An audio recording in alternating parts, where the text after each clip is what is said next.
The closer we get to GTA 6, the more I keep thinking about something really simple. What is the very first thing I'm actually going to do when the game finally launches? Because after all these years of waiting, trailers, leaks, screenshots, breakdowns, and speculation, eventually there's going to be a moment where all of that disappears, and I'm just sitting there in Leonida for the very first time. And honestly, I think everybody is going to approach that moment differently. Some people are going to ignore the story completely at first. The second the game gives them control, they're probably stealing the nearest car and disappearing into the map for the next 10 hours. And honestly, I completely understand why. That's one of the biggest strengths Rockstar games have always had. Their worlds are fun before you even start playing properly. You can literally spend hours doing absolutely nothing important in a Rockstar game and still somehow have a great time, driving around, listening to the radio, testing physics, watching NPCs, starting random chaos, exploring roads that lead nowhere, walking into stores, seeing how the police behave, trying out boats, checking beaches, going deep into the swamps. All of that stuff becomes entertaining on its own. And with GTA 6 specifically, the world already looks detailed enough that basic free roam might genuinely feel overwhelming the first time. But honestly, the more I think about it, the more I realize I probably do not want my first experience with Leonida to be completely random. I actually think I want Rockstar to guide me through the world first. Not because I want to rush the story as fast as possible, definitely not that. I actually think rushing Rockstar stories is one of the worst ways to experience them. But I do think there's something really important about seeing the world the way Rockstar intended you to see it the first time around, because Rockstar doesn't just build maps, they build introductions. Think about how many iconic moments in Rockstar games are tied to arriving somewhere for the first time through the story itself. The first time entering Mexico in Red Dead Redemption, the first drive into Los Santos in GTA 5, the first time Liberty City really opens up in GTA 4. Those moments land harder because the game is controlling the pacing, the music, the tension, the dialogue, and the setup around them. And honestly, I think GTA 6 is going to rely heavily on that kind of storytelling, because Leonida already feels less like one giant city and more like an entire journey across a state. Vice City is obviously a massive part of the experience, but Rockstar keeps showing swamps, islands, highways, small towns, rural areas, coastlines, and completely different environments outside the city itself. That makes me think the story is probably going to slowly unfold the map region by region, instead of immediately throwing everything at us all at once.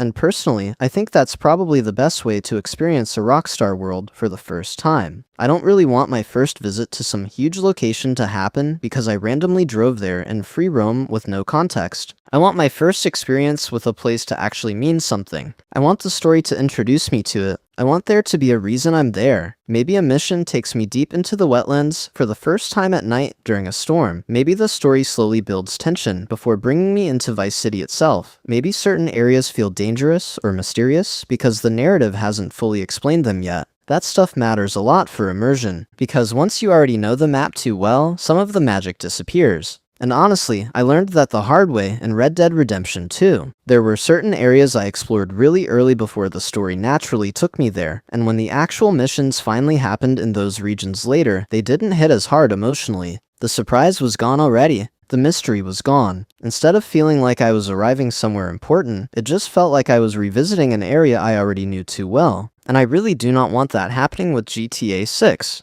Especially because this world looks way more detailed and immersive than anything Rockstar has made before. So honestly, I think my ideal first playthrough is going to be somewhere in the middle between story and free roam. I want the story to lead the experience, but I also want to slow down constantly. So basically, my plan is probably going to look something like this. Do enough story missions for Rockstar to introduce a new area naturally. Then once I'm there, slow down completely. Drive around slowly, explore side roads, walk through stores, listen to NPC conversations, check interiors, test mechanics, see how alive the environment feels. Maybe spend a few hours just existing in that section of the map before continuing the story again. Then, when the game moves me somewhere new, repeat the process. Honestly, I think that's the perfect balance for a first Rockstar playthrough, because it lets the world stay fresh for way longer. If I immediately uncover the entire map in the first few hours, I feel like I'd flatten out the experience too quickly. The first playthrough only happens once.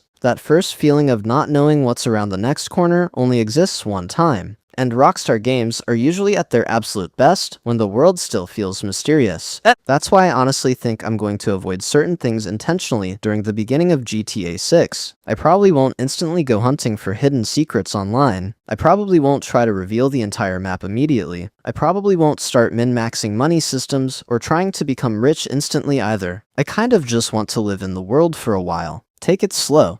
And honestly, that's another thing Rockstar games do better than almost anybody else. They make slow gameplay enjoyable. In most games, traveling from one objective to another just feels like filler. But in Rockstar games, the journey itself usually becomes part of the experience. The random NPC encounters, the radio stations, the weather changes, the environmental storytelling, the weird little discoveries that happen naturally while traveling. That stuff is what people remember years later, not just the missions. And honestly, GTA 6 feels like the kind of game where even small moments are going to feel memorable. I can already imagine myself getting distracted constantly. I'll probably tell myself I'm going to focus on the story, then suddenly I'll notice some strange road leading into the swamp and spend an hour exploring it. Or maybe I'll hear something weird on the radio and decide to follow it. Or maybe I'll see a crowded beach area at sunset and just stop there for a while because the atmosphere looks insane. That unpredictability is part of the magic too, because no matter how much we think we know how we're going to play GTA 6, the second we actually get dropped into Leonida, all those plans could completely disappear. That's what makes Rockstar worlds feel different. They constantly tempt you away from what you originally planned to do, and honestly, that's probably a good thing. I think the best Rockstar experiences are the ones where you let yourself get immersed naturally instead of treating the game like a checklist. That's another reason I think I want to avoid rushing through everything, because once that first playthrough is over, it's over forever. Eventually we'll all know the map, we'll know the systems, we'll know the best ways to make money, we'll know where the hidden secrets are, we'll know the fastest routes around the state. But at the beginning, everything is unknown. And honestly, I think that unknown feeling is probably going to be one of the best parts of GTA 6, just existing in a Rockstar world that nobody fully understands yet. No complete guides, no fully mapped secrets, no perfect strategies, just millions of players slowly discovering Leonida together for the first time. That honestly sounds amazing to me, and I really do think Rockstar is building the kind of world where taking your time is going to make the experience way better. Because from everything we've seen already, Leonida does not look like a map designed to be rushed through. It looks like a place designed to absorb you. And honestly, that's probably exactly what's going to happen to me once the game finally launches. I'll probably start out saying, I'm going to play carefully and slowly, then 5 minutes later, I'll somehow end up stealing an airboat in the middle of a swamp at 2 a.m. while listening to some insane Florida radio station. That honestly feels way more realistic. But regardless of what happens, I really do think the first few hours of GTA 6 are going to be unforgettable. Not just because it's a new GTA, but because it's the first completely new Rockstar world we've stepped into in a very long time. And honestly, I cannot wait to experience that feeling. Anyway, let me know what you guys are planning to do first in GTA 6. Are you diving straight into the story? Are you immediately free roaming? Or are you somewhere in the middle like me, where you want the story to guide your first experience with the world before fully exploring it yourself? If you enjoyed the video, make sure to drop a like because it really helps the channel grow, and subscribe for more GTA 6 discussions, theories, breakdowns, and updates. And as always, stay hyped, stay safe, and I'll see you all in the next one.